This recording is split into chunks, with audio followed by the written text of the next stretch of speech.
Hello, जय हिंद दोस्तों। आज है 30 अक्टूबर और 30 अक्टूबर जितने भी महत्वपूर्ण करंट अफेयर क्वेश्चन बनने वाले हैं उनको आपको करवाने वाले हैं।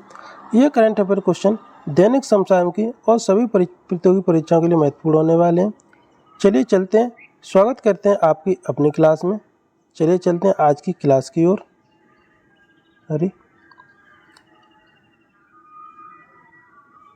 आज का पहला क्वेश्चन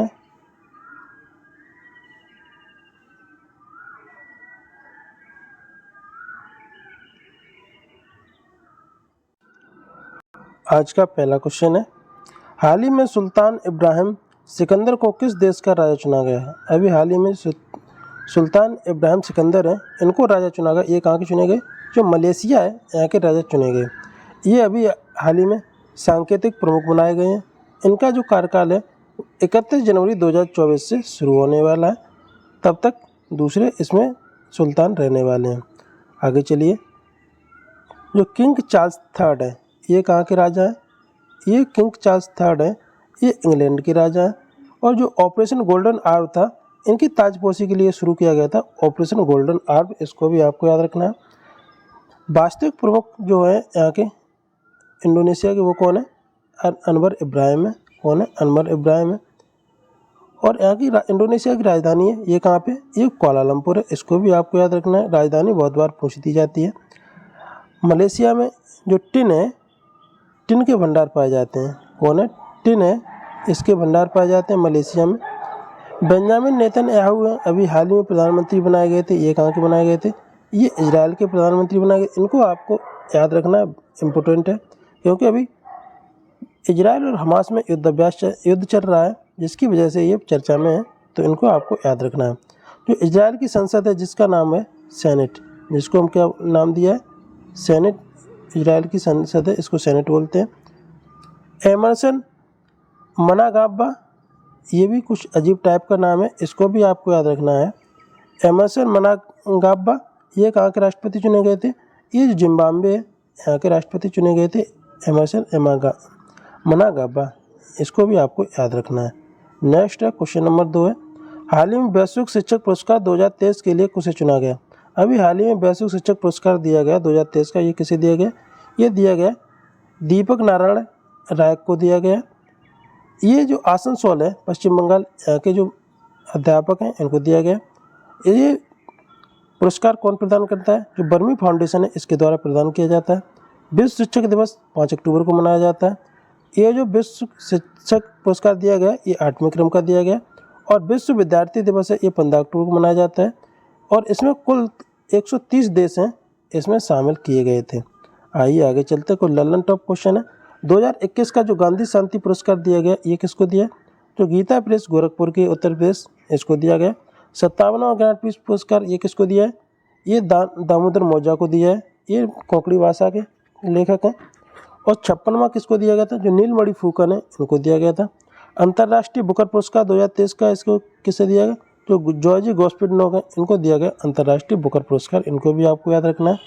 दोस्तों, कोई भी एग्जाम है जो रिलेटेड उस टाइम चर्चा में जो चीज़ें रहती हैं, उन्हीं से क्वेश्चन पूछे जाते हैं। क्वेश्चन नंबर 3 है, शेर जिसने चांदी पी ली। ये है शेर जिसने चांदी पी ली। ये किसकी आत्मकथा है? ये आत्मकथा एस सोमनाथ। अब एस सोमनाथ कौन है, इनके बारे में जान लेते हैं। एस सोमनाथ है, ये इसरो के वर्तमान में चेयरमैन है। इसरो के वर्तमान में चेयरमैन है। चंद्रयान 3 अभी लॉन्च किया गया था इसरो के द्वारा। वो कौन से? LVM 3 M4 के द्वारा लॉन्च किया गया था। और 14 जुलाई को लॉन्च किया गया था और 23 अगस्त को ये लैंड करा था। ये कब लॉन्च ये हुआ और कब इसने चंद्रमा पर साउथ पोल पर लैंड किया, ये भी आपको याद रखना है। ये साउथ पोल पर लैंड होने वाला भारत पहला देश बन गया और चंद्रमा पर पहुंचने वाला भारत 5वां देश बन गया। आदित्य L1 भारत ने लॉन्च किया इसरो ने। एक इसके PSLV C57 के द्वारा लॉन्च किया गया था। और इसरो की स्थापना 15 अगस्त 1969 को हुई थी। ये भी आपको याद रखना है। अभी हाल ही में एक और इसरो ने काम किया था, जो गगनयान है, मानव मिशन, इसके लिए एक परीक्षण किया। वो परीक्षण का नाम क्या था, वो आपको बताना है। अजय टू योगी आदित्यनाथ, ये पुस्तक है, ये किसने लिखी? ये शांतनु की पुस्तक है, जो उत्तर प्रदेश के CM इनके ऊपर लिखी हुई है। Through the broken glass an autobiography, ये किसकी है? ये टी एन सेशन है, इनकी ऑटोबायोग्राफी है। ये पूर्व जो चुनाव आयुक्त भी रह चुके हैं, टी एन सेशन। कारगिल एक यात्री की जुबानी, ये किसकी है? ये ऋषिराज की है। फायर ऑन द गैंग्स, ये किसकी है? ये राधिका एंगर की है। ये भी आपको याद रखना है। नेक्स्ट है क्वेश्चन नंबर 4 है, हाल ही में देश की पहली ऊर्ध्वाधर पवन सुरंग टनल कहाँ स्थापित की गई है? ये देश की पहली ऊर्ध्वाधर पवन टनल है, ये हिमाचल प्रदेश में बगलोस्थान पर की गई है। इसका शुभारंभ किसने किया? जो मनोज पांडे हैं, इन्होंने शुभारंभ किया। हिमाचल प्रदेश राज्य बना था 1972 में, और यहाँ पे एक दर्रा है, सिपकला दर्रा, ये कहाँ पे? हिमाचल प्रदेश में। और इससे जो सतलुज नदी है, ये प्रवेश करती है सिपकला दर्रा से। और सेला सुरंग है, ये कहाँ पे? ये अरुणाचल प्रदेश में सेला सुरंग, इनको भी आपको याद रखना है। विश्व की सबसे ऊंची जो पर्वतमाला हैं, उनको भी जान लेते हैं। एटलस पर्वतमाला, ये कहाँ पे सबसे ऊंची पर्वतमाला? ये अफ्रीका में। दक्षिण आल्प्स पर्वत है, ये न्यूजीलैंड की सबसे ऊंची पर्वतमाला है। ग्रेट डिवाइडिंग रेंज है, ये ऑस्ट्रेलिया की सबसे ऊंची पर्वतमाला है। और ग्रेट बैरियर रीफ या महान प्रवाल भित्ति, ये भी कहाँ पे? ये भी ऑस्ट्रेलिया में। रॉकीज पर्वत, ये उत्तरी अमेरिका की सबसे ऊंची पर्वतमाला है। कॉकेसस पर्वत, ये यूरोप की सबसे ऊंची पर्वतमाला है। और विश्व की जो सबसे ऊंची पर्वतमाला है, वो कौन सी है? वो माउंट एवरेस्ट है। और भारत की सबसे ऊंची पर्वतमाला है, वो K2 है। नेक्स्ट है आगे क्वेश्चन नंबर 5, हाल ही में लॉन्च देश का पहला स्वदेशी रेफरेंस गैसोलीन और डीजल ईंधन का विकास किसने किया? अभी हाल ही में देश का पहला स्वदेशी रूप से विकसित है रेफरेंस गैसोलीन और डीजल ईंधन, इसका विकास किया है। ये किसने किया? इसका किया है इंडियन ऑयल कॉरपोरेशन, इसने इसका विकास किया है। इसको लॉन्च करने वाले कौन है? जो हरदीप पुरी हैं, इन्होंने लॉन्च किया। प्राकृतिक एवं गैस मंत्री हैं ये, और ये नई दिल्ली से लॉन्च किया गया था। और ये जो गैसोलीन और डीजल ईंधन बनाया है, इसका मुख्य उद्देश्य है स्वच्छ ईंधन उत्पन्न करना, और ये एक स्वच्छ ईंधन होगा। क्वेश्चन ललन टॉप है, क्रायोजेनिक इंजन होता है, क्रायोजेनिक फ्यूल होता है, इसका क्या उद्देश्य होता है? जो न्यूनतम ताप पर कार्य करने वाला जो ईंधन होता है, उसको हम क्रायोजेनिक फ्यूल या क्रायोजेनिक ईंधन कहते हैं। 13वीं भारत कंपनी अभी हाल ही में बनाई गई थी, वो बनाई थी ऑयल इंडिया लिमिटेड, ये 13वीं है, नवीनतम है, इसके लिए इसको याद रखना है। एटॉमिक फ्यूल जो होता है, वो परमाणु ईंधन होता है। जो यूरेनियम है, इसके द्वारा परमाणु ईंधन को, प्लूटोनियम, यूरेनियम, इनके द्वारा परमाणु ईंधन प्राप्त होता है। ऑक्टेन नंबर क्या होता है? ऑक्टेन नंबर जो पेट्रोल है, इसकी गुणवत्ता जांचने के लिए ऑक्टेन नंबर काउंट करते हैं। क्वेश्चन नंबर 6 है, हाल ही में एशियाई पैरा गेम 2023 में पुरुष एकल A53 बैडमिंटन स्पर्धा में प्रमोद भगत ने कौन सा पदक जीता है? जो प्रमोद भगत हैं, अभी एशियाई पैरा गेम चल रहे हैं, इनमें कौन सा पदक जीता है? A53 कैटेगरी है, इसमें जीता है। कौन सा जीता है? इन्होंने गोल्ड मेडल जीता है, और बैडमिंटन में जीता है। इनका खेल कौन सा? बैडमिंटन। और कुछ एशियन गेम के बारे में जान लेते हैं। पैरा गेम में एशियन गेम है, इनमें प्राची यादव है, इन्होंने पैराडोंगी में गोल्ड मेडल जीता है, ये चौथे क्रम के हैं। और ये इसका शुभंकर है, इसका फेई की पक्षी है, ये इसका शुभंकर है। ये कहाँ पे आयोजन हो? हांगझू चीन में इनका आयोजन किया जा रहा है। सुमित अंतल है, इन्होंने अभी भाला फेंक में गोल्ड मेडल जीता है। अभी भारत कुल 99 पदक कल तक जीत चुका है, और इसमें 25 गोल्ड भारत ने जीते हैं। सुंदर सिंह गुर्जर है, इन्होंने भाला फेंक में गोल्ड जीता है। अवनी लेखरा है, इन्होंने शूटिंग में गोल्ड जीता है। और धर्मराज हैं, इन्होंने लंबी कूद में गोल्ड मेडल जीता है। जितने भी गोल्ड हैं वो महत्वपूर्ण क्वेश्चन बन जाते हैं, इसलिए आपको गोल्ड तो याद रखना ही रखना है। क्वेश्चन नंबर 7 है, सफर इंडिया के अनुसार किसकी वायु गुणवत्ता खराब श्रेणी में पहुंची है? अभी एक सफर इंडिया की रिपोर्ट आई है, जिसमें किस राज्य की जो वायु गुणवत्ता है, ये खराब स्थिति में पहुंची है? ये पहुंची है नई दिल्ली की। अभी हाल ही में कुछ और रिपोर्ट आई थी, उनको भी जान लेते हैं। ये रिपोर्ट आई थी हैप्पीनेस और खुशहाली सूचकांक, इसमें भारत का स्थान कौन सा? इसमें भारत का स्थान रहा 126। नेक्स्ट है ग्लोबल जेंडर गैप इंडेक्स, इसमें भारत का स्थान रहा 127। वायु प्रदूषण की रेंज का ये सफ़र इंडिया की, इसमें पहला स्थान विश्व में देखा जाए तो पहला स्थान है बीजिंग का, दूसरा स्थान मुंबई का, और दिल्ली का इसमें छठा स्थान है। और प्रेस फ्रीडम इंडेक्स में भारत का स्थान 161 है, प्रेस फ्रीडम इंडेक्स में। भुखमरी सूचकांक में भारत का स्थान 111 है। लॉजिस्टिक परफॉर्मेंस इंडेक्स में भारत का स्थान है 38वां। इनको भी आपको याद रखना है। कुछ लल्लन टॉप क्वेश्चन है। वर्ल्ड गवर्नमेंट समिट 2023 कहाँ पे? ये दुबई में आयोजित हुई है। कॉमनवेल्थ पार्लियामेंट एसोसिएशन का 19वां सम्मेलन हुआ, ये कहाँ पे हुआ? ये सिक्किम में हुआ है। और अंतर्राष्ट्रीय धम्म सम्मेलन ये कहाँ पे हुआ है 2023, ये हुआ मध्य प्रदेश भोपाल में अंतर्राष्ट्रीय धम्म सम्मेलन, इनको भी आपको याद रखना है। क्वेश्चन नंबर 8 है, हाल ही में डार्क पैटर्न बस्टर्ड हैकाथॉन कहाँ पे हुई है 2023 की? ये हुई है, किसने की है? ये उपभोक्ता मंत्रालय इसने की है। इसका मुख्य उद्देश्य है जो भ्रामक विज्ञापन है इनको रोकने के लिए इसको शुरू किया गया, डार्क पैटर्न बस्टर्ड हैकाथॉन 2023। जो भ्रामक विज्ञापन आते हैं उनको रोकने के लिए इसको शुरू किया गया। इसकी सहायता किसने की है? जो IIT BHU है उत्तर प्रदेश का, इसने इसमें सहायता की है।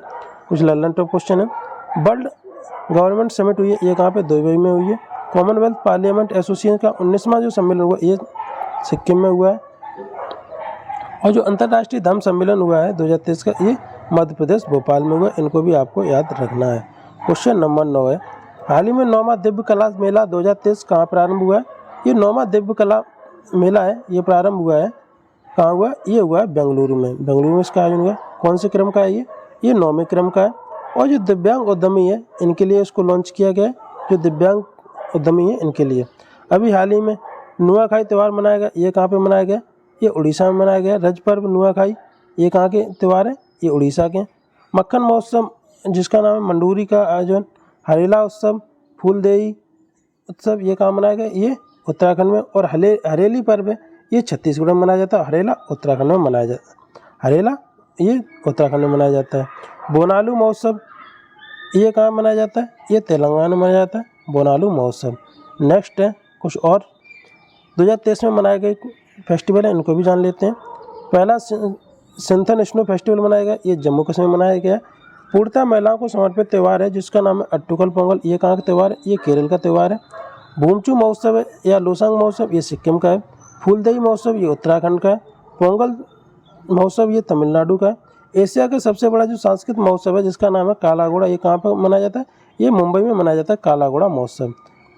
भूमचू महोत्सव ये सिक्किम का है। कृषि महोत्सव जिसका नाम है रज पर्व, ये कहाँ पे मनाया जाता है? ये उड़ीसा में मनाया जाता है।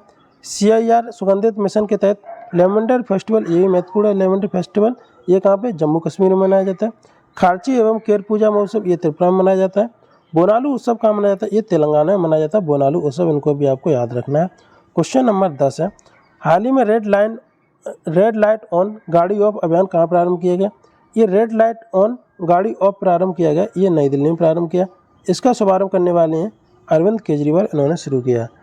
जब कोई गाड़ी भी रेड लाइट पर पहुंचती है तो जैसे ही रेड लाइट जलती है तो आपको रुकना होता है, तो वहाँ पे रुकते ही आप अपनी गाड़ी ऑफ कर देंगे और खड़े हो जाएंगे, रुक जाएंगे। ये इसका अभियान चलाया गया, अरविंद केजरीवाल ने चलाया है।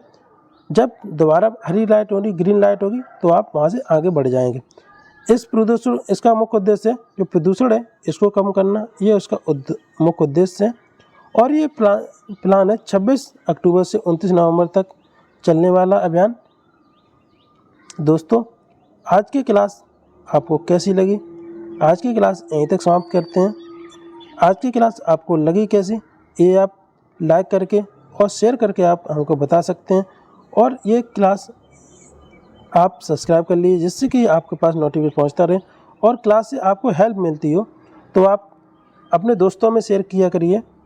और अभी आप देखते हैं UPPET का पेपर हुआ था 2023 का, जिसमें पहली शिफ्ट से कुछ करंट अफेयर क्वेश्चन आए थे जो अपनी क्लास से आए थे। उसके बाद दूसरी शिफ्ट 28 अक्टूबर और 29 अक्टूबर जो भी करंट अफेयर क्वेश्चन थे वो उन्होंने क्वेश्चन नहीं पूछे, उन्होंने क्वेश्चन बनाए हैं। कुछ क्वेश्चन पूछना और बनाने में अंतर होता है। अगर आप चाहें तो आपको हम एक भी क्वेश्चन नहीं करने देंगे, क्वेश्चन ऐसे बना सकते हैं। और हम चाहेंगे तो क्वेश्चन ऐसे आएंगे जिससे कि आप अगर पढ़ें तो उन क्वेश्चन को आप कर सकते हैं। इसलिए क्वेश्चन पूछना और बनाना कुछ डिफरेंट बात है, तो इसलिए आप परेशान नहीं होइए। आप बस पेपर दे के आए हैं, आपका पेपर अच्छा गया है, परेशान नहीं है तो आपके लिए वो कठिन है तो वो सभी के लिए कठिन है। इसलिए विदाउट टेंशन अगली की तैयारी करते रहिए। और क्लास आज की यहीं के लिए समाप्त करते हैं। थैंक यू, धन्यवाद।